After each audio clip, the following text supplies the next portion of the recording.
So my PhD research has been on overhead vehicles. So I'm not only a photographer, I'm also a student. I've just submitted my PhD 2 weeks ago, so that's great. So with my research, I just want to acknowledge my supervisor that I've been working with, and Johannes Polakis on here. We're from the University of Cambridge. So instead of focusing exactly what's on this paper, I wanted to talk more about what overhead vehicles, the problem, the system that we're designing, and the challenges that we face.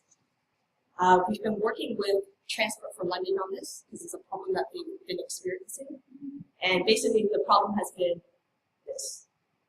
And it's basically overhead vehicles crashing into their bridges. So if you've ever been to London, you'll notice that a lot of these structures have been built hundreds of years ago. So to accommodate for these vehicles that are getting taller with suspension and carrier heights, they're having problems with these bridges being substandard for the vehicles today. And in London and in the UK itself, we travel by train. So whenever a bridge strike does happen, it affects numerous networks. So the roads get shut down, the trains get stopped, inspectors need to go, and it just causes a lot of grief. So just to throw some statistics at you, about 34% of these bridges are considered to be low height. So this is anywhere below 5 meters. It actually occurs every 4.5 hours. So it's not only a problem in the UK, it happens worldwide. London Underground estimates that for each bridge strike that happens is a minimum of £25,000. So they need to get an inspector out there, close down all the roads, congestion, and etc. So the consequences of these strikes on the minor end leads to traffic delays, damage to structure, while on the severe end is injuries and fatalities. This is a bridge strike that happened with one of the double-decker buses. They had a detour, they had to take another route, and it basically took off the whole roof of this double-decker bus. So the current state of practice to prevent against these strikes fall into 3 categories. The first being passive. So passive are your standard signages that you see as you drive down the roadway. That says, low bridge ahead, stop. This sign at the bottom of the passage is basically just a flapping sign that says, if you hit the sign, you will hit that bridge. So this is just a quick fix. It doesn't actually work, but it's there. So some asset owners are taking this extreme. And then you have the sacrificial systems, which are crash beams and sort of the portal frames. Crash beams are actual concrete barriers that you build in front of your bridge, so that if a bridge or if a truck hits into your bridge, all the impact is on the crash beam, and it minimizes any damage caused to the actual structure. London Underground quoted that they worked on their last project. It was around £1.5 million, so it's not cheap. And for the portal frames, you'll see it in northern UK, where it's a portal frame across the roadway. It has hanging chains, and if a truck drives through it, it basically rumbles the whole cab, and you're supposed to hear it. And it's supposed to warn you that you're going to be hitting this. And then we have the active system, which is the early warning detection. Early warning meaning you have a sensor system that detects the vehicle, warns the driver, and allows them enough time to react, brake, turn around before they hit into the bridge. So I'll talk more about the active system. The most common method to prevent against these strikes is the laser beam. So you might have seen this or might not have, but basically it's a very simple setup where you have a transmitter and a receiver on one side, and it has this beam, laser beam. If a vehicle were to interrupt this beam, it basically alerts the driver through either audible alert or through signage. And the cost of this system for each bridge approach is around £200,000. London Underground says this is just too expensive. They want to be able to install this at all of their low bridge and not only at their critical locations. I'm just going to talk briefly about the warning system that is paired. So this is a warning system out of the Sydney Harbour Tunnel in Australia. So they've had numerous crashes in the past, and so they've gone to this extreme where they actually have a rain curtain. It's a hydraulic system where they have a laser system, and if it detects an overhead vehicle, it illuminates this stop sign that's impossible to miss. So these are some of the extremes that bridge owners have gone through. And this system, not including operation maintenance, is around £150,000.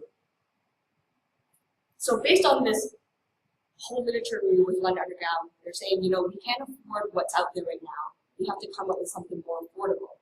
So what they want, you know, is early warning detection of vehicles, something that costs less than £20,000, and accuracy that they're happy with, being able to get the license plate, and also real-time collision. So what we've come up with is a camera approach. So with our camera approach, it's basically an all-purpose camera, and you're able to do the overhead detection, the number plate recognition, and the collision recording, all using the same data feed for all these three important functions. So how it works is that we've come up with this prototype on MATLAB, and you can see here, the camera is installed on the side of the roadway. It illuminates this plane that you can see in green. Previous methods is restricted to the number of lanes. So with this method, you can use any multiple laneways for any roadway, basically. And how it would look once you calibrate it into the camera frame is that it appears like a line. And this line is calibrated to exactly the height that you want. Let's just say 5 meters. And we analyze the motion above this line. How this works as a holistic solution is that first you have the warning system that detects the overhead vehicles and warns the driver. And then we have accelerometers on the bridge structure that if they ignore all the warning signs and still hits into the bridge, we can detect this impact. And all of this information will be sent back to the asset owners for them to determine what the appropriate use of that is. And basically all for less than £20,000, which is, you know, a magnitude less than what the conventional methods are. So just to show you how this works in practice, it's installed at the Fairlock station in London, and the camera is fixed at the height that you want it, let's just say 5 meters. And you calibrate it to act like a laser beam. And in this camera view, so in the camera view, you'll see the line that goes across. And let's just say it's at 5 meters. And we have a region of interest that we're looking at. And we use KLT feature detector to look at this motion. Throughout my PhD, we looked at, you know, ways of optimizing this. You know, what size should this region be? Should it be bigger, smaller? How do we minimize the noise, and etc. We tested this in ideal conditions, 180 overhead vehicles, 2 false positives. We had a height error for calibrating that line. It's about 2.4 millimeters. And overall detection accuracy of 98.9. But this is in ideal conditions, okay? So we were like, okay, so ideal conditions work. How does it work in rainy, cloudy conditions, in windy conditions? How does this system actually react? So the basis of this paper is minimizing false positives in windy conditions. So in ideal conditions, what you see here, in sunny, non-windy, on the y-axis you have the number of detected feature points, and on the x you have just over time. So you can see that in green, in green is when an overhead vehicle is present. So you can see that, you know, when there's motion, something gets detected. You can see it by the changing features. And if it's just normal noise, sort of like, you know, slight movement of the camera, it's very small. So you're able to put, let's say, a threshold line and say if it's over these number of features, it's an overhead vehicle. But it actually isn't the case when wind is involved. So when wind is involved, you can see that the noise increases dramatically. So you're not able to differentiate, you know, what is an overhead vehicle, what is noise. So the basis of this is coming up with strategies on how to make this more efficient. When wind is involved, it actually drops the precision by 30% in the system. And just to show you what wind looks like from the camera, it basically is this. You have the camera either moving back and forth or side to side. So you can, so based on the movement of how the camera reacts in wind, we come up with a trigger-based approach. So 3 checkpoints, I should say, through, you know, if it goes through these 3 checkpoints, it's an overhead vehicle. But if it fails the checkpoints, it's not. So we call it a trigger-based. So based on the behaviors of overhead vehicles, as we know that it enters from the left side of the frame, depending on the way the traffic works, and it exits from the right. So we put motion detectors on the 2 sides. We also know that vehicles travel in, let's say, a positive X direction. So we're able to check the trajectories in this direction. And we know that it's over X number of frames. So let's just say if it's a bird, like a ball in the frame, it's not moving in the way that a vehicle would. So it wouldn't pass these checks. And by putting these checks, we're able to increase it by 20%. So basically the overall system, false positive 2.1%, warning accuracy 96.6%. So it's basically the number of overhead vehicles over what is detected by the algorithm. Recall is 95%. Recall really means, how many overhead vehicles were we actually able to recall? And we were targeting between, we didn't want to miss more than 5%. So we sort of landed that. And precision means, of the vehicles that we've been able to recall, how accurate was it for the sorting and classification. So we were able to manage 91%. And if you're still confused about what we do, here's a short video that my supervisor and I had put together, and we'll conclude with that.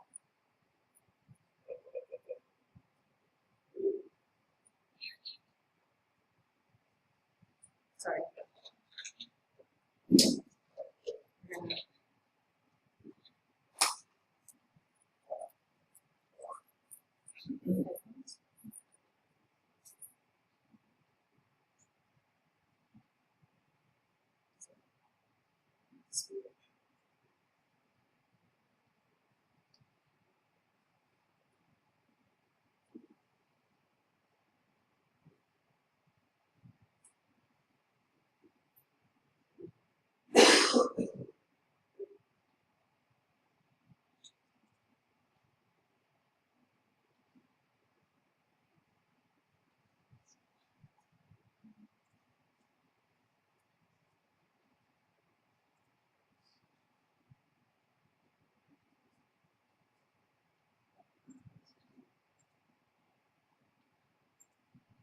Sorry, it's playing the sound from the laptop and not the video.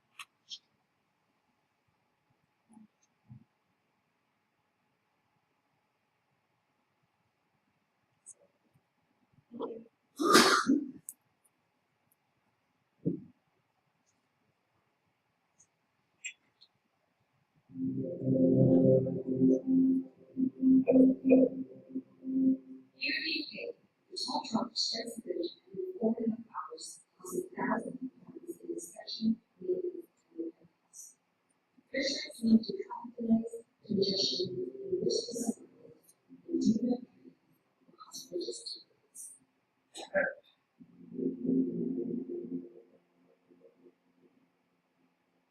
Here in the rest of the day, sometimes we laugh and sometimes laugh and sometimes laugh. We work together with walking on the ground, the eggs, casting the voices, and the act we work with our vehicles, and the act that we work with strikes and the floor of the mountain with less mountain and less something.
Great, so that concludes my presentation.